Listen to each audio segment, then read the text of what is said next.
Hey, good evening, ladies and gentlemen. What is that noise I'm hearing? Hey, that was an abrupt ending, but I'm glad that you're here tonight to join us for our 23rd installment of our weekly live stream at the Upper Room.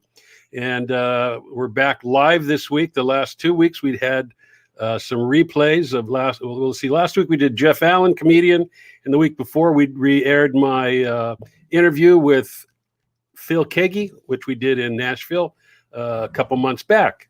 But we're here back tonight. And for those of you who might be tuning in from Ron's Facebook page, the Upper Room is a Christian event ministry based in South Orange County. And we do events on a once per month basis prior to the COVID lockdown. We have not been doing our live shows because we are not able to access our venue yet, and that's getting a bit frustrating, but we're bearing with it, and we're hoping to get back to those events soon. If you want to find out more about who we are and what we're doing, go to our website at The Upper Room Presents, all one word, theupperroompresents.com. There it is on the screen. Or you could check out our Facebook page, which is the same name, The Upper Room Presents, and which you're probably on now if you're watching this. You'll find about who we are and what we're doing, and I won't go into too much of that. But we're glad you're here tonight, and we have a very exciting guest tonight that we're going to talk to, a good friend, and we're going to take your questions as well. And so start typing in questions for Ron tonight, Ron Pearson, and we're going to do our best to get to questions and so forth. But would you do me a favor? If you have not yet done so, would you go to our YouTube page, which again is also The Upper Room Presents, and subscribe to our page. We want to get as many subscribers on there as we can, and that would help us greatly if you could do that. We're going to be doing simulcast, I guess you would call it, on Facebook and YouTube. Are we doing that tonight, Marisa? Oh, okay. We are doing it on Facebook. So for those of you who have friends who are not on Facebook, text them right now and tell them they can go on to YouTube and type in The Upper Room Presents, and they'll be able to see this. Also, like us on Facebook. It really helps us when you do that. I don't know why, but they tell me it does. And if we can get as many people to like us, it would be great. And we would really, really appreciate that. So, hey, we'll get right into this tonight. The Hollywood, one of these the Hollywood paper called him a ball of fire.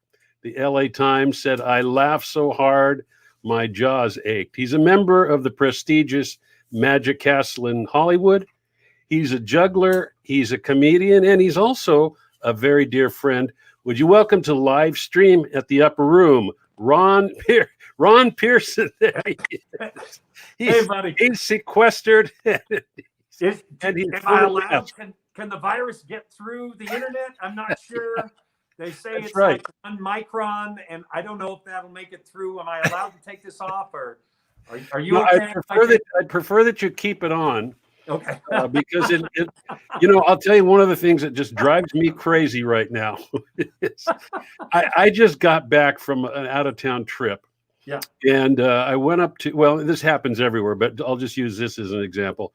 In the checking into the hotel, they've got a plexiglass screen between me and the person there, right, and a hole about this big, way down low, where you have to kind of go down and talk into it. She's got a mask on. I'm required to have a mask on, and she's muttering something, and I can't hear a doggone thing to begin with.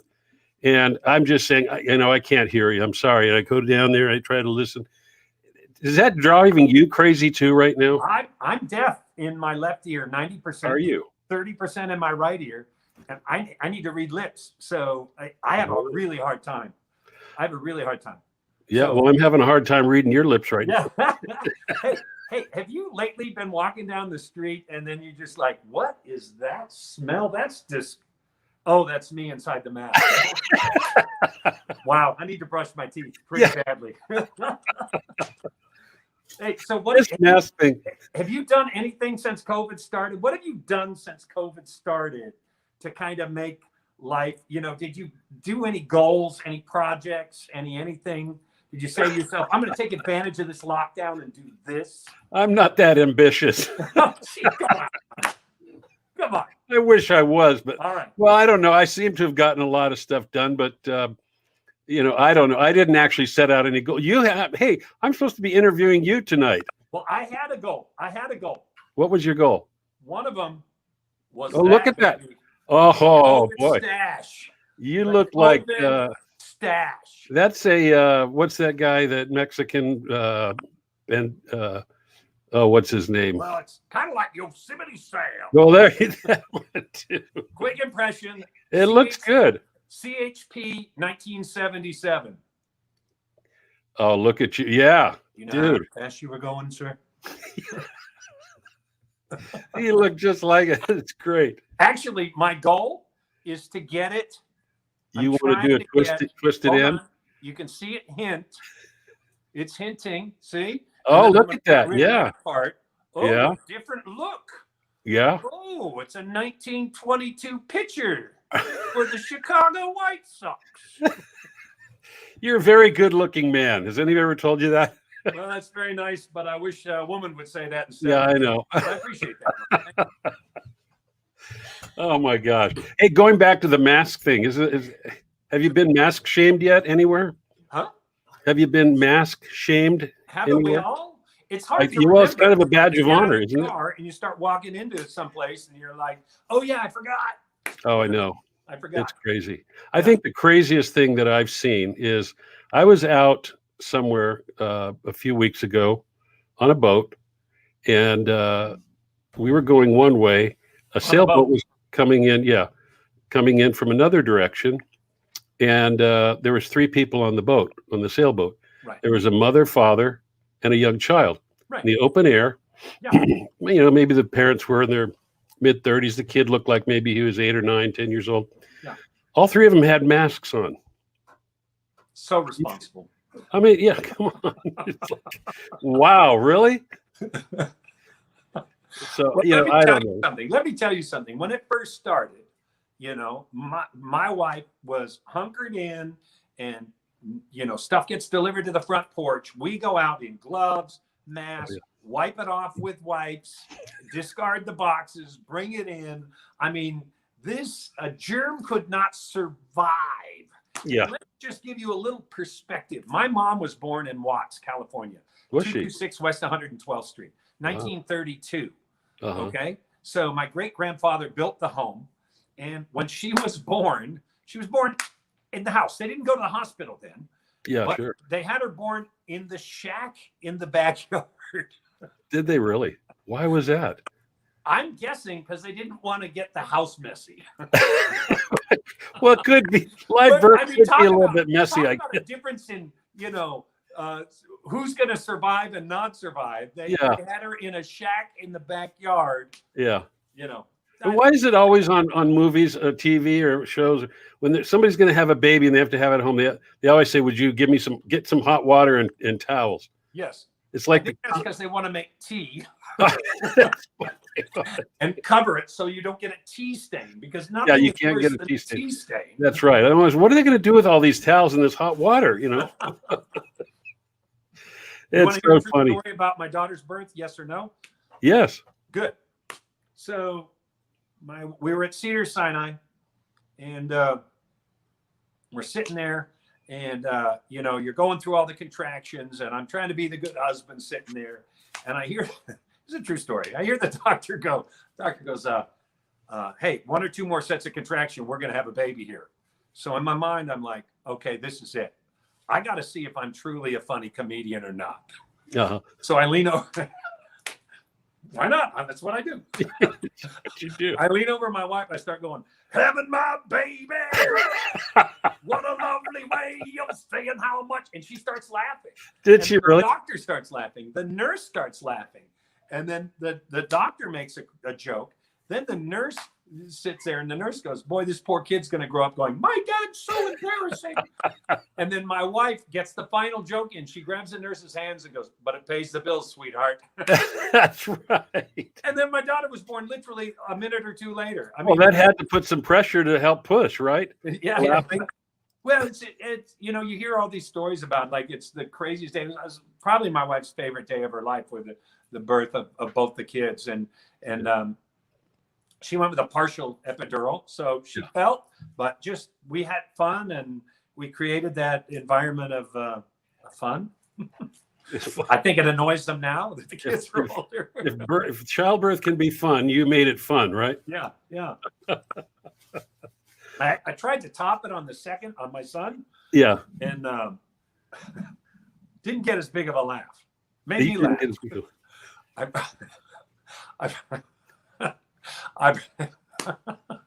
What I did put you in the catcher's mitt. Right. I pushed the doctor out of the way and go, "Come on, baby, shoot it out here." Did you really? Oh my gosh. Well, you know, you got to bring some levity to those situations, right? Agreed. Hold on, I have a visitor. Okay. Oh gosh, who's that? This is Dodger. Dodger. Dog. Yeah, Dodger dog. Best thing at Dodger Stadium is the Dodger dog. That's right, the Dodger, the Oscar Mayer Dodger dog. He was named after a food that makes you only slightly sick by the time you leave the stadium. Right, buddy? This guy is that a attack survivor. He's a what? Coyote attack survivor. Really? Wow. Not very big, right? Yeah. And he got bit here and here, so 2 sets of bites there, and then picked up by here and shaken, so he had all these bubbles under his skin. Wow. But they think he survived because he was missing 4 teeth and one was sticking out. So we think while he was in the bite, he bit back, right, buddy? Really? Tough guy. Hey, tough guy. Wow. That's amazing. And how long ago did that happen? Probably 2012. Wow. 8 years. Yeah. You know, we had a dog have the exact same thing happen. Exactly. Same kind of bites and so forth. We heard the coyotes barking and you know, and howling, and we went out and looked for the dog and she wasn't there. And I drove around. We thought, okay, she's gone. Yeah. And I was probably a half mile from my house and I saw her running across the highway. I opened my door, I let her in, and I thought, my gosh. And so I'm petting her, you know, it's dark, and I look at my hand, it's full of blood. Yeah. But she was never the same after that. She was very skittish and just afraid of everything. It was really traumatized her. Not this guy. Really? Not this guy. He's, yeah, right? Huh? Tough guy. He doesn't look He's that a Dodger dog. He's not afraid. He's a Dodger dog. And we weren't home at the time. So yeah. I got home and then he came through the doggy door and just sat down and I saw all the, you know, because he's white. So he had all the blood all over him. And yeah. Tough guy, yeah. huh? Right? And it only cost me $80,000 to keep him alive. Seriously? I'm telling you, Ron, we're in the wrong business. We are. Be a vet. Be a vet. Be a vet, yeah. People will spend anything to keep their pets alive. Yeah, exactly. Do you ever juggle this dog? Not that the ASPCA would know about. Do you remember the scene in the movie? Did I say the right group? The ASPCA or PETA? PETA. PETA. What's the ASPCA? I have no idea. It's kind of one of those kind of things. I don't think they're EIO, yeah. IOU, sometimes Y. Yeah, exactly. So, hey, let's get into the person of Ron Pearson. How's that? Okay. Dodge, I'm gonna put you down now, buddy. Well, you've got a unique act in that you are That's a juggler. what I'm saying. I don't really care for your act. I'm trying to put it nicely. You are a juggler and a comedian. Yeah. And so I'm a carny with teeth. You're a carny with teeth. That's a good way to put it. Yeah. But what an incredible juggler you are. And tell us how you got started in juggling and and how you kind of perform, how you refine the act. Just tuned out. How did you learn? How did you get into juggling, and how did you make it interesting to people? I appreciate you subtly mocking my profession. Well, you got to bring the comedy in too, right? Yes, yes. Basically, I learned how to juggle at recess in the 5th grade. One of my good friends' older sister, she was a senior in high school, Yeah. and went to an alternative school. So Oh, she sure. got a PE credit for teaching juggling class at our grade school. And she was already a street performer in Seattle in a clowning troupe that would do street shows. And she was also my assistant soccer coach. So she knew me. And I wasn't going to, they put all this thing, hey, who's going to come do it? And there were like 50 kids that showed up that day. And I wasn't going to go. And she walked by the classroom and said, hey, Ronnie, you're coming to my class, right? And because she was my friend, my assistant soccer, oh, yeah, I'll be there. So I went in and I was the first kid to learn. And then she got me and 2 other kids to start performing within a few months. Yeah. And my first day, I street performed at Pike Place Market down in Seattle, and we passed the hat, and I think I made like $4.32, and that was like in the 70s. So that's like, it's like okay, It's and, like $10,000 now. Yeah, inflation adjusted. Yeah, exactly. Well, that's pretty good. How did you feel about when you did that first day? Did you get what did you think of the adulation and the crowd response and so forth? Well, I'm the baby of 8. Are you? Yeah, which is like a regular Catholic family or a really small Mormon family. I'm not sure. But somewhere between 2 of the kids in my family were adopted. Oh, they were? Yeah. But my parents never told us which. Never told you which one. Yeah. I was talking that over with my brother, Lee Fong. He thought it was Abdul. I thought it was the twins. No one really knows. But yeah, when you're the baby of 8, I mean, you're just trying to get attention any way you can because you're just always overlooked and sure, kind of in the background. So right. You're always, hey. And I was like, not only did I get some attention, people gave me money too. So I kind of liked it, Yeah. And I always liked jokes prior to that. And then that got me into studying Charlie Chaplin, Buster Keaton, W.C. Fields, the Marx Brothers. And I really get into a lot of that kind of stuff. Started doing some theater, kept street performing, met another guy, and he and I did a team act for 6 years, from 13 to 19 years old. And but by the time I was 14, I was on the Mike Douglas show. You remember that? Really? Yeah, sure. At 14. Yeah, they flew me down from Seattle. My parents didn't go on the trip. Like, really? Wow. At 14, they didn't go on the trip? No.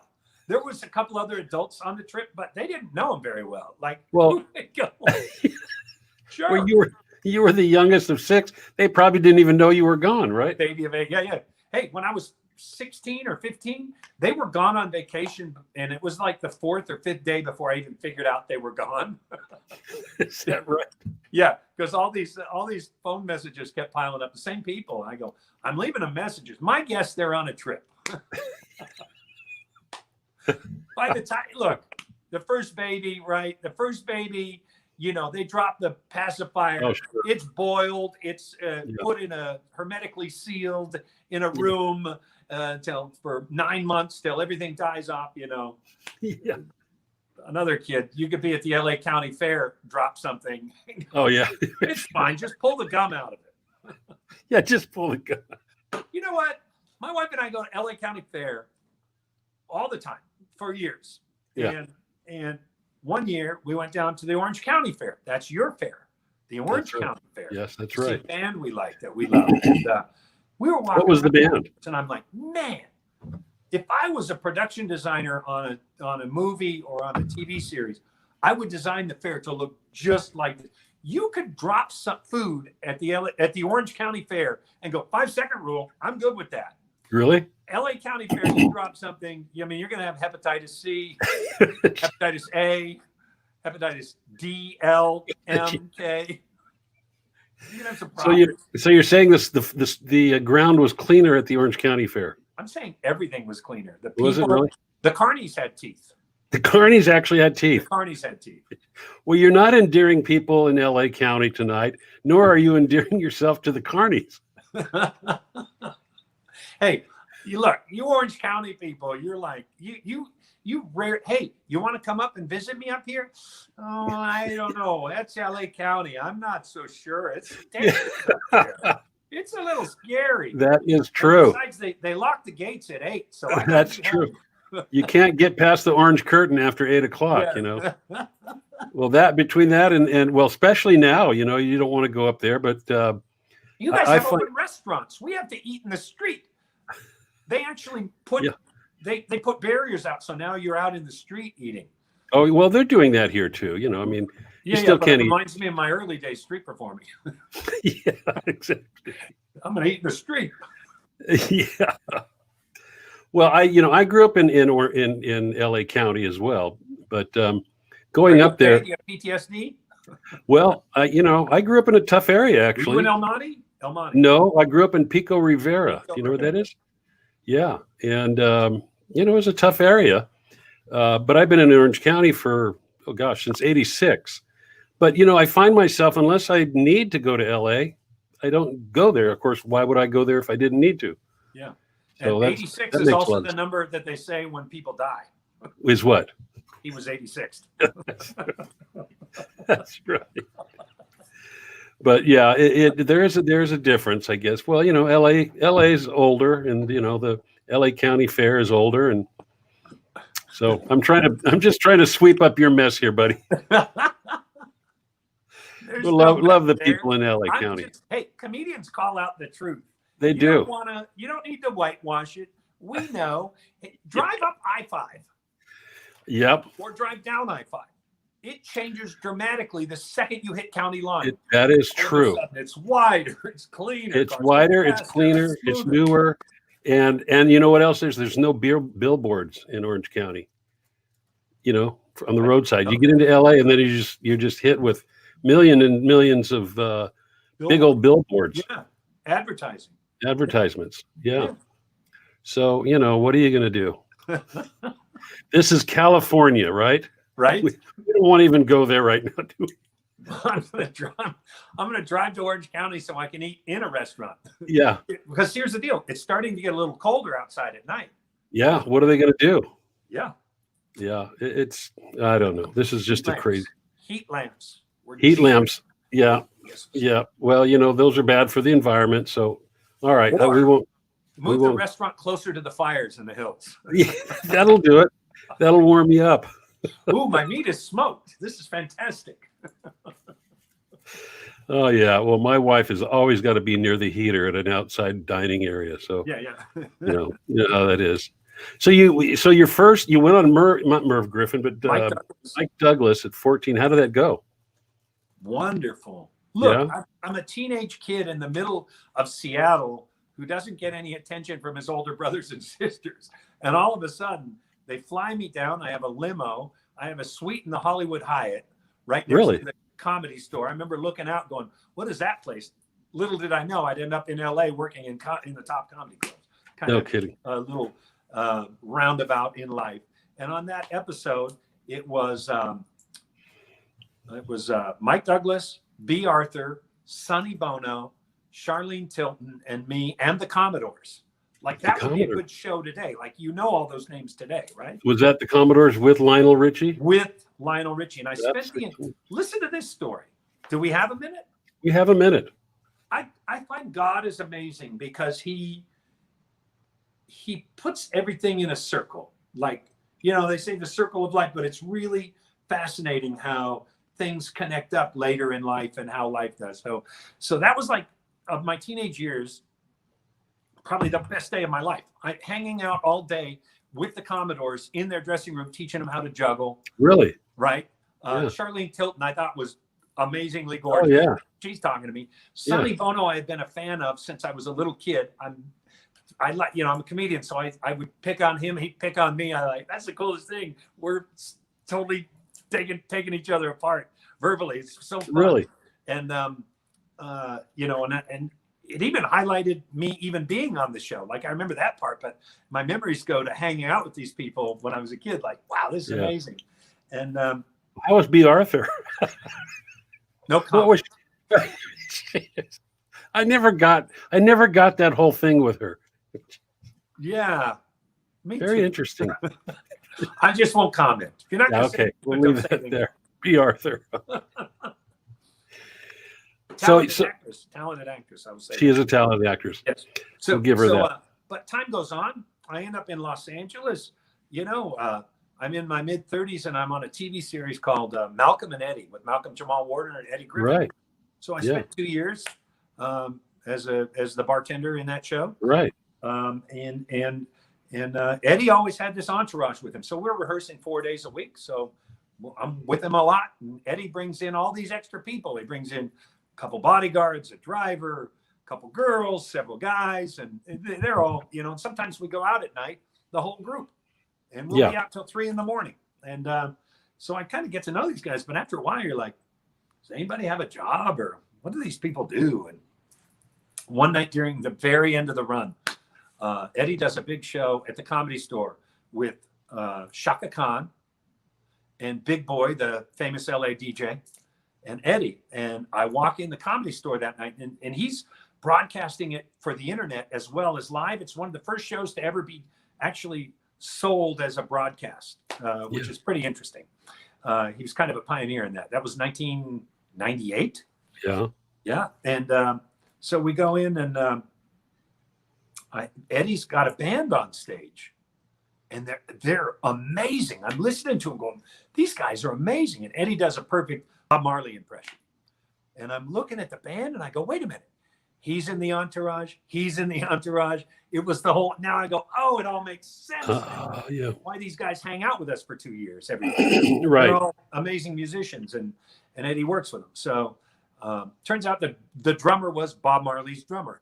Oh, really? Yeah. And so that was Saturday night. Monday morning rolls around, and I'm back at rehearsal, and one of the entourage comes walking up to me, the saxophone player. And I look at him, I go, hey, man, no disrespect. I had no idea. I didn't know what you did. I just figured you hung around.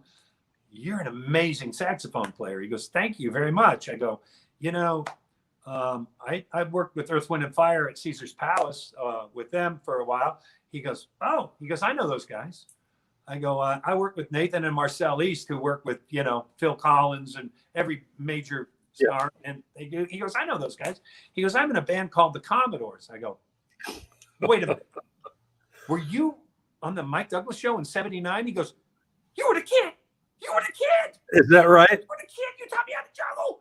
No kidding. Rhino right now. And it's funny how my life just had that beautiful circle of the best day of my life, and probably, the best time of my 30s when I'm on a regular series and really living life well.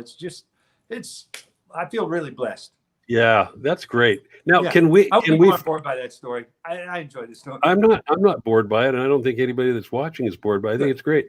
Is there anywhere that we could find clips of you on Mike Douglas or on Malcolm and Eddie? I have not seen the Mike Douglas episode, but I think it's at the television.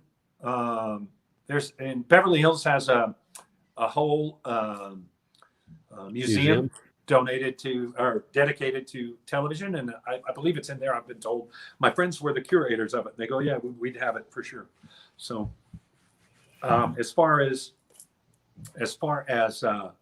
Malcolm and Eddie, it still airs on different shows here and there. I patiently watch it late at night. I'll go, there's 4 episodes back to back, and I turn it on. It's really fun because it was so many years ago. So I don't remember how the storyline went always. Yeah. So I watch and I enjoy watching me act more than I enjoy watching me do comedy, if you can believe that. Is that right? I wrote it, I directed it. It's just all you. And when I'm watching me act, I go, that's a different character. So I watch the character and just either enjoy it or, Okay. I'm getting a couple of messages saying that you need to be a little louder. And are you just using the external mic on your computer? I believe so. I'll just go a little closer. There, perfect. Then you don't make me look so big either, because I'm there. Perfect. Now, you also hosted a supermarket sweeps thing, didn't you? One of those? Well, that was a competitive show. It was actually on the same channel. Mine was called Shopping Spree. Shopping Spree. For 2.5 years. Yeah. Yeah. Jay Wolpert, the creator of that show. I'd done a show years before with him called Skedaddle. Yeah. And at the time, I was the youngest game show host in history. Is that right? Yeah. And how old were you? I was 22. Wow. Yeah. And we had that show on syndicated. And then years go by, and then he hires me to do this show, Shopping Spree. Yeah. And we had quite a run on that show. So much fun. It was on 5 days a week. Now explain that show. It was on the Family Channel. Yeah. Now, probably most people watching understand what that is, but explain it to the folks so they know what was the premise of the sweep. Well, it wasn't Supermarket Sweeps. Okay. Yeah. Spree. Mine was called Shopping Spree. Shopping Spree. And the premise, it was a weird thing. You have a partner that you've never met, and they come out and they're wearing clues as to what they like to do. Like maybe I have a ski pole in my hand, or I have an airline ticket I like to travel, or I have sunscreen, I like sunny places, or I have a book I like to read. And then we have 6 different storefronts, and they picked, each storefront has 4 items, and they pick the one they'd most like to get. And it's my job to figure out who they are and run and grab those items and pick the right ones before the other team can. And if your time beats the other team, then you go on to what's called the birthday party, where we have celebrities come to your birthday party. Say it was Magellan, and you would have a map of the seas, right? Because he was an explorer, right? And so you'd have to pick the things off the wall that would be for that birthday party. If you get it, you could win like $4 or $5 grand worth of prizes. Yeah. This is a while back. This was filmed in an actual grocery store? No. It was just all set up. Yeah. I remember another one. I guess it was called Supermarket Sweep, something like Correct. that. But they just all I remember they would take. Well, we just lost a picture of Ron. Did we lose him? Well, we're going to try to get him back. He's coming back. But as we're trying to get him back, it's always going to be something when you go live. But I do remember this show. Are we connected, Marisa? How are we doing here? I hear you. Do you hear me? Okay, the picture completely went black. I can hear you too. Well, I'll ask the question while we're trying to get your picture back. Okay. So, I don't even remember what I was talking about now. It was they just took their shopping cart, they rang the bell, and they ran up and down the aisles trying to throw as much as they could into their shopping cart. And whoever had the most, when they added it up, they had the cashiers added it up at the end. And whoever had the most in there won. That's funny. That's me every Tuesday at Ralph's. Yeah, that's me at Costco. Yes, running up and down. I don't think I've ever gotten out of there for less than $500. Yeah. Yeah. And that's just toilet paper. Right. So you are a distinguished member of the Magic Castle, which is very, very prestigious membership. Tell us about that. Well, I'm trying to get my my video back on, but I'm not. It should be there. Well, it's just a blank screen. Should we? Story of my life, Ron. Is it your computer or is it on our Marisa? What is? You know what it is? Ron, the 3 dots on the corner of your screen. Okay. Click them and see if it says video. I don't have 3 dots. On the small screen on the bottom. Okay. I'm wondering if you accidentally took the video off. Okay, we're working on this, folks. I have remove from stream, edit name, edit audio, avatar, and stop mic cam. Okay, you know what? Just tell everyone I had a power outage. Is it on, but it's a blackout in LA? That's actually happened to me in a comedy show before, where the power goes out and you keep doing the show. It's pretty funny, actually. We had a power outage at the upper room one time. And there was 2 fellows that came out from Nashville, that a duo, a couple guys called Marvin and Gentry, great writers, singer-songwriters. But right in the middle of their set, the power went out. We rushed and got a generator at my house, rigged up some lights, and muddled through it. But the main guest that night was a comedian. I'm sure you know him, Ron Aldrich. Yeah. And well, he was a pro. He just went on. He says, "No, I'll just go on." Because I said, "What do you want to do?" He goes, "No, I'll go on. It's fine." And the people just bared through it. And I think about, I don't know, 30 minutes into his act, the power came back on and everything was great. That's great. That's great. Doesn't work as well for a juggler. No, that He would set be a world record. He's juggling 12. okay. So while they're trying to get that, I'm going to try to describe the way you juggle a ladder. Okay, hold on. I'm getting a signal here. I would say, Ron, maybe exit out and just Okay. click the link again and start All right. over.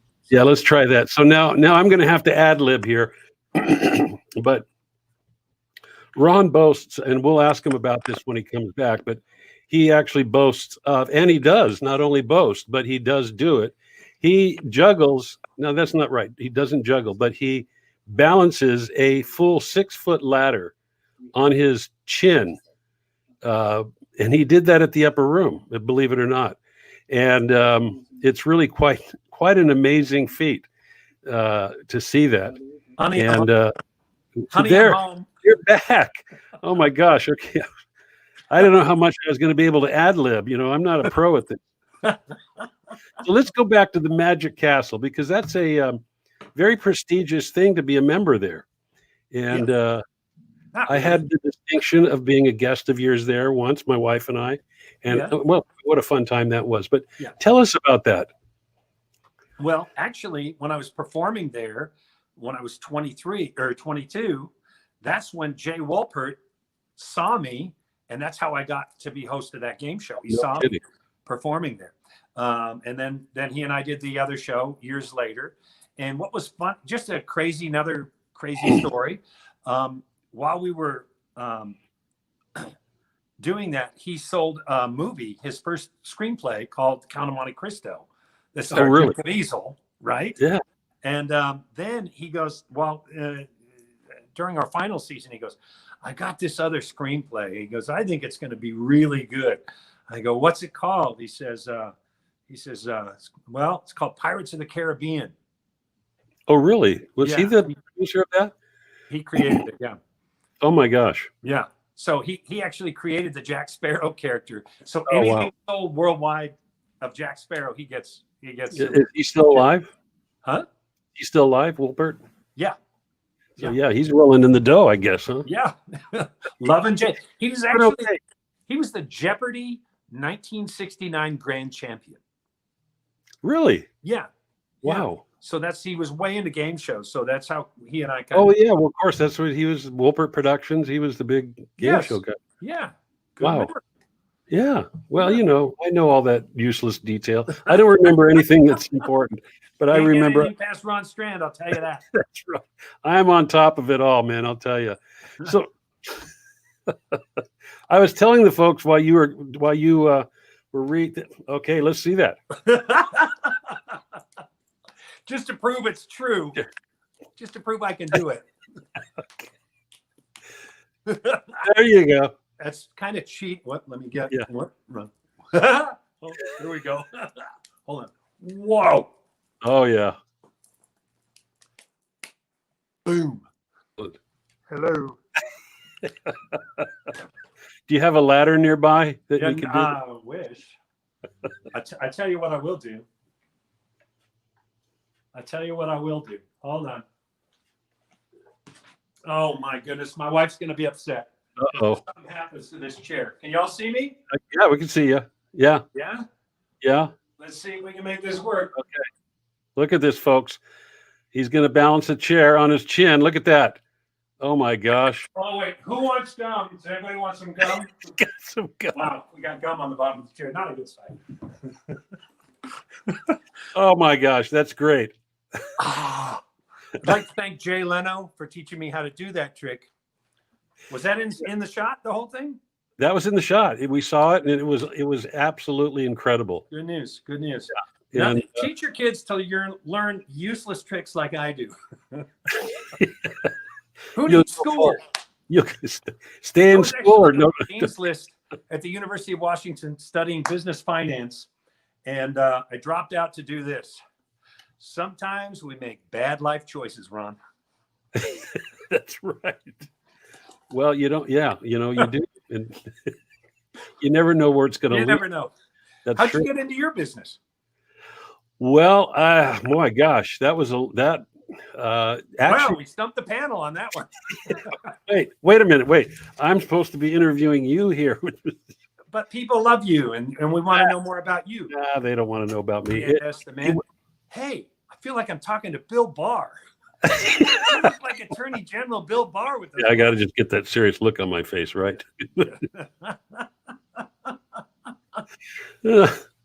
Oh my gosh, you've thrown me off here. I don't even know where I'm at in my questions now. So who were your comedic heroes? I knew you mentioned Buster Keaton and a lot of those old timers. Definitely. And I really loved Steve Martin in the 70s. When I was a kid growing up, I listened to his album over and over and over and over. Oh yeah. I listened to a lot of Bill Cosby, not necessarily my hero anymore. Yeah, everybody has to give that disclaimer now, right? Yeah, he was a great comedian. And then I think as I really started here in Los Angeles, my mentor ended up being a guy named George Wallace. One of my closest friends, and he was also governor of Alabama, I think. Yes. Different George Wallace. Oh, he wasn't that funny. Yeah, well, right. What's funny is his real name is Henry. My friend is Henry Wallace, and he's African American. So when he came out, he started in 1979. Or he was on the Tonight Show in 79, or he started comedy in 79. I cannot remember. No, I think he was on the Tonight Show in 79. I think he started in 77 with Jerry Seinfeld back in New York City. Oh, really? And, within 2 years, he got on the Tonight Show, which is impossible. Nobody does that. Like, right. It takes years to be, the story is it takes 5 years to be a good comedian, 10 years to be really good, and 15 years to be great. And you have to be doing it all the time. It's a lot of work. Yeah. And so people are probably watching this tonight going, well, what? You're about 3 years now? But well, I'm just thinking of all the punchlines I could throw in there while you're. Yeah. Well, I said it for you. Thank you. Yeah. So where are you in that? 3 years. That's what I said. Did you listen to my punchline? Right. I did listen to you. But what's funny is George goes on the Tonight Show with Carson. Yeah. And overnight, he's booked on a tour with Diana Ross. So he's been doing comedy like 2.5 years. Wow. He's at Caesar's Palace in Las Vegas playing that stage that I got to play with Earth, Wind, and Fire. Right. It was the old showroom, not the new one, which was to me like the showroom of showrooms. And that was actually my high school, when it says ambition in your high school yearbook. Yeah. My ambition to play the main stage at Caesar's Palace. Was it really? I did it at 29 years old. I was like, wow. No Pulled kidding. it off. Yeah. Wow.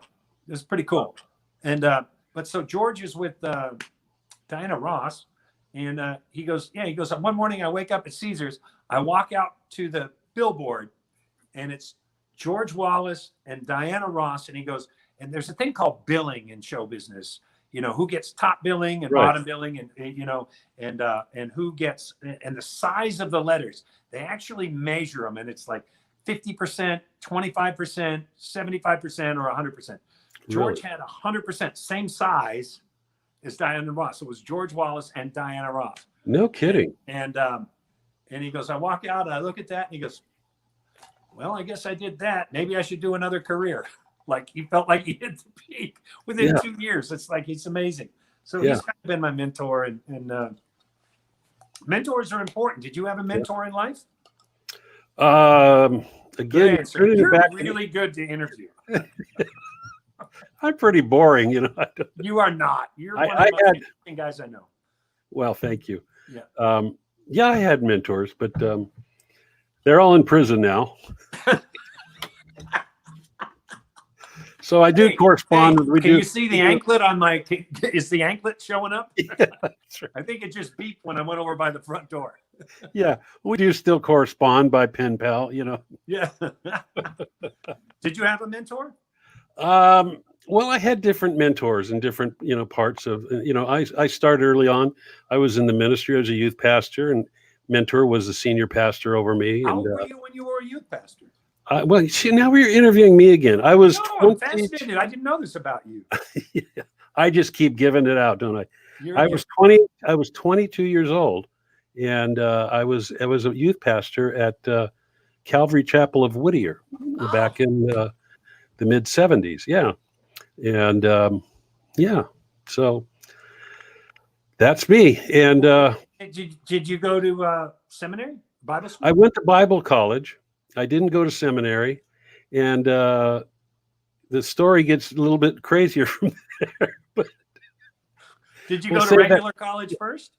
I was going to a Take your junior time, college.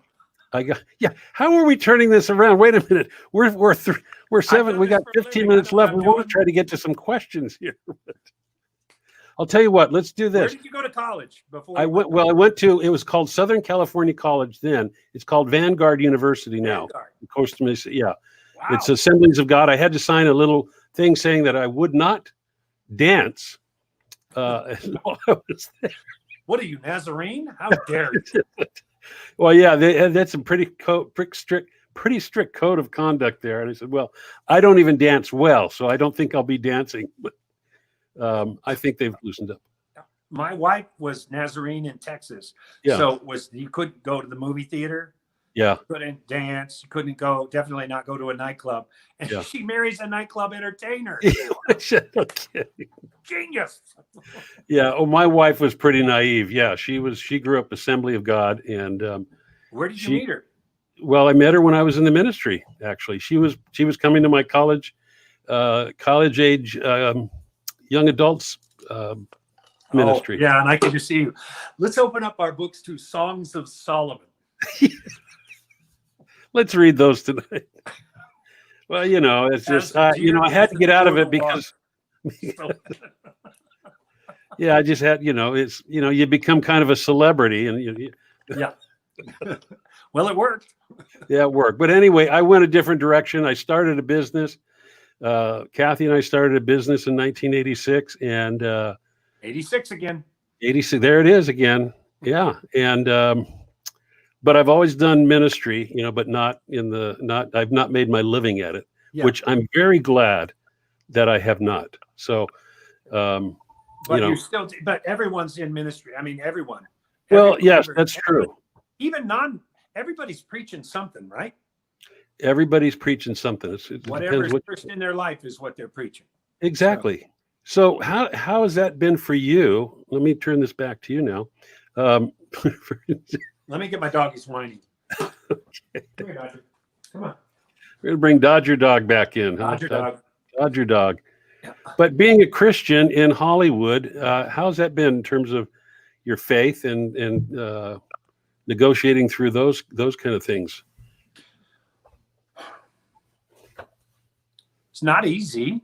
Yeah. But, you can kind of go anywhere with that. I mean, is it easy to be Christian in Wall Street? Is it easy to be a Christian in, whatever business? We're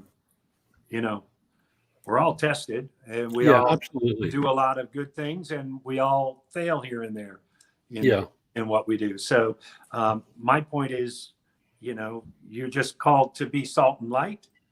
And so try and be it where you're called, where your gifts are at. And go into it and do it. Not easy. You turn down things. Yeah. Well, I think that's probably what I mean is you have to be discretionary too, and parts that maybe are offered to you and so forth. Yeah, but look in comedy. So when I started comedy in the 80s, a third of the acts were clean, a third were in the middle, and a third were dirty. Yeah. And that was because you could not get on the Tonight Show if you were dirty. You had to be clean. Yeah. And Tonight Show made careers like overnight. Oh, absolutely, it did. Drew Carey, Roseanne, and a million other. George Wallace, he was. Did you ever get on to Tonight Show? I have not done the Tonight Show. I worked for the Tonight Show, but I've not done the Late Late Show a ton of times, and Dennis Miller Show. Tons of shows. Yeah. But I never have done that, even though I worked for them. When did you work for them? When Johnny audience Carson warm-up was for them a time or two. Yeah. Well, you've done a lot of audience warm up at Hollywood shows, right? Yeah. Been doing that for 30 years. Yeah, that's a good gig too, It's isn't a it? great gig. Yeah. It's a great gig. But my point being that you had to be clean Yeah. if you wanted to be on the Tonight Show. And I was a clean act anyway. And I thought, I'll just try and it's a lot harder to be clean and be funny. It's 10 times the work because, for attitude, you can't use certain words that other Sure. people just throw in constantly to give attitude. So it's and the topic wise, it's harder to find things that will explode an audience the same way. So what's funny is over the years, though, if you go now, maybe 5% of the audience is clean. 5% of the comedians are clean. Really? 5% maybe. Wow. And what used to be really dirty was Andrew Dice Clay. He's he's considered. Yeah. It's far crazier. So times have changed, but that's actually opened a bigger lane up for me. Has it really? Yeah. I mean, if there's fewer guys in your niche, right? Well, that's true. Find your niche and go there. And the fewer guys there are, the more work you get and the more you can charge. And, Yeah. I do a lot of corporate events because they need clean. You Right. can't put up somebody totally dirty and have them then 2 weeks later get mad at somebody for cursing in the office. Yeah. Right. Right. Well, Right. you just put that guy up at our event. Yeah, no doubt. And I think the other thing is, do you do a lot of church stuff? Yes, but not as much. They don't book as much as they used to. Well, that's true. It used to be a big thing from, I did the Apostles of Comedy with Jeff Allen, Yeah. and Anthony Griffith and Brad Stein and we did made a couple of DVDs and toured, did a couple of national tours together, all on the bus. And that, boy, super fun time of my life. Really enjoyed doing that. Really enjoyed working with those guys and love them all like brothers, Yeah. I'm just reading a comment from one of our viewers, you friend of mine, Dana Daniels. I love Dana. Dana's a great guy. And he just said, Ron, there's something on your upper lip. And I don't know if he's talking to me or you. Obviously you, because you've got something on your upper lip. Because Dana's not used to seeing this. Well, it kind of threw me when I saw it. As a matter of fact, Dana, I got to get you on this live stream. I'm going to talk to you soon here, but I've got to get you on there. Dana's he's a great guy. Should be on. Yeah. Super talented. Yeah, he is. Well, he's played the upper room several times. More times than you have, Ron. There you go. Well, thanks a lot, Ron. Appreciate it. You call me every couple of years and beg to come back. I just, I got to accommodate you. No, yeah, but Dana's a great guy, and he's a magician, and right. I mean, and I love the way you guys have and other and build the humor into it, and that's what's so funny. Marisa, I know we're getting into the final minutes here, and I see tons of comments here, but do we have any actual questions that we need to answer? There's one question. Would you go ahead and bring it up, Marisa?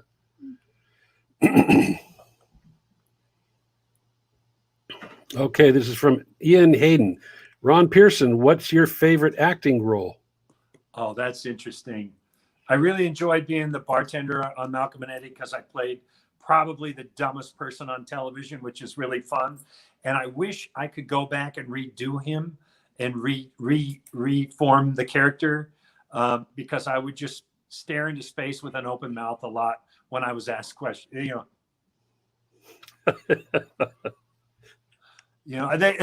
I love dumb characters a lot. And I also enjoy playing the bad guy. I play bad guys a lot. And not a lot. I'll almost always go up for comedies, but when they put me up for dramas, for some reason I get the bad guy and I book it fairly often if they'll put me up for it. And I love playing. It's really fun to do. It's a little bit different from my real personality. So you kind of get to step out and do something a little bit different than you'd normally do. And it's fun. Yeah. I was just thinking, I don't know why I was thinking you're holding the dog again, and I'm thinking of Juggling, and I go back because you said Steve Martin. Here's one of those first Juggling. Cat Juggling. It had to be one of the funniest scenes I've seen. Turn it off. I've seen enough. How much do you want? I love it. People that didn't see that movie or don't remember, they're probably going, "What? Oh, look at here we go." Oh yeah, It's too flat though. It's too flat. it's too flat. Well, that makes it easier, doesn't it? In certain ways, to get it Yeah. started a little bit, but because it touches your finger with more surface when it's that way, Oh, right. it slows down quicker. Yeah. Yeah, Well, I I don't can mean to confuse you with physics. I became very good at twirling pillows, like couch pillows. I don't do that. No. Well, I do that, and I've become very good at it. But my wife you're says, good at "Stop it! You're going to ruin my pillows." So, it. hey, we're getting close to the end of the hour here. Now, I always like to end in kind of a faith mode here in terms of because we never know who's watching, and if there's anybody out there who are not walking with God or not in faith, what would you say to those folks, Ron, in terms of what your faith has meant to you in your life and so forth? I would say that he's always there for you, even if you don't think he is. Yeah. I lost my father when I was 7 years old, and in that event, he made himself known.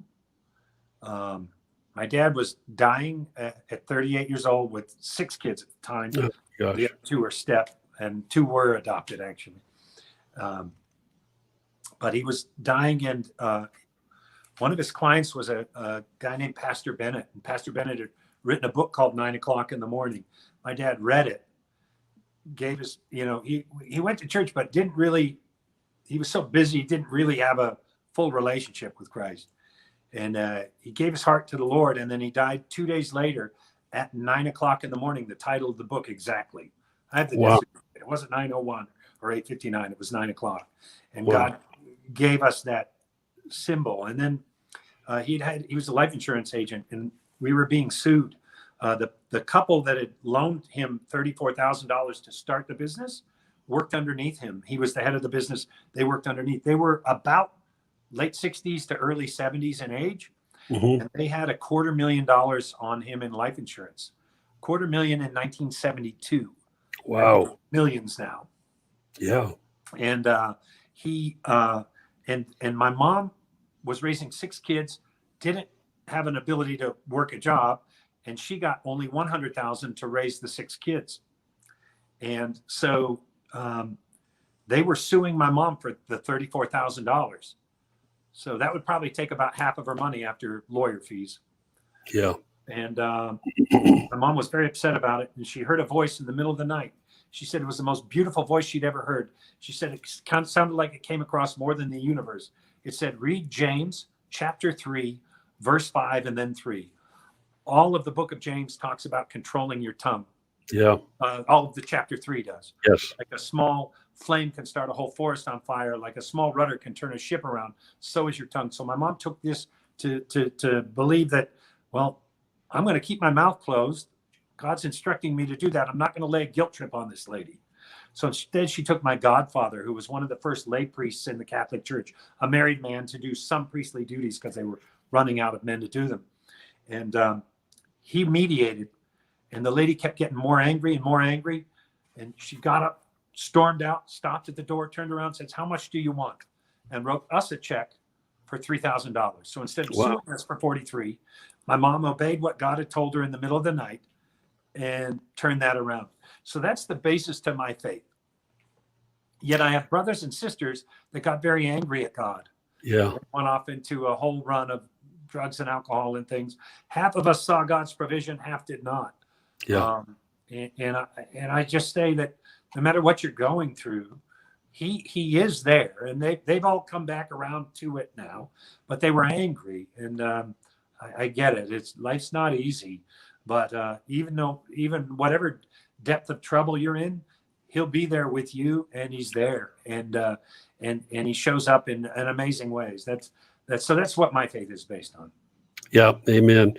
So the scripture tells us that all who call upon the name of the Lord will be saved. And folks, if you're out there tonight and you haven't made a commitment to Christ, and you're kind of drifting and you don't know what's going on, particularly in this crazy time, the world we're in right now, he's there, as Ron said. He's always there. He's faithful, never leaves us or forsakes us. And if you say a simple prayer tonight, just say, Lord, I'm a sinner. I confess my sins to you, and I invite you to come into my life and take up lordship in my life. You pray that prayer. That's the start of a walk of faith. And if you do that tonight, would you email us and let us know?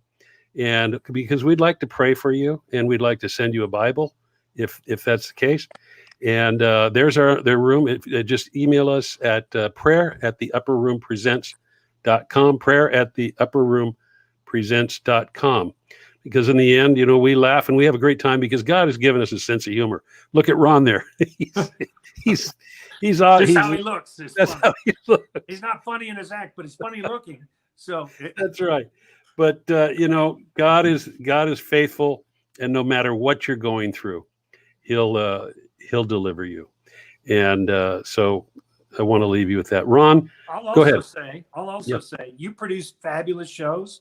I've been to some outside of the ones I was performing in at the Upper Room, and you really bring in top talent. And it's attend if you can. It is so much fun, and it's such cool people, and such a fun evening. Thank you. Yeah, it is, and I just can't wait till we get back to it. And I've got to see when they're going to open up that venue to us again, so we can get back to it. Ron, thank you so much for being part of what we're doing tonight, and we'll talk to you soon. Thanks, man. Thanks so much, folks. Thank you for tuning in. Next week we have a special live stream. We're going to bring in a gal by the name of Victoria Robinson, and she is the director of external relationships, and basically she's the voice behind Save the Storks, which is a crisis pregnancy resource that is nationwide, and they're doing an incredible work. Tell your friends to tune into this. I want you to learn about what this organization is doing, and and a matter of fact, if you know any young people that would be interested in watching this or can use it, I would love for you to tune in, because we're going to explore what that organization does and the impact that they're having on young women who are facing crisis pregnancies, and directing them away from abortion, which is just such a scourge. So that's next week, a week from today, September 28th, 7 p.m. Thanks again for tuning in to live stream at the Upper Rooms, and we'll see you next week. Take care.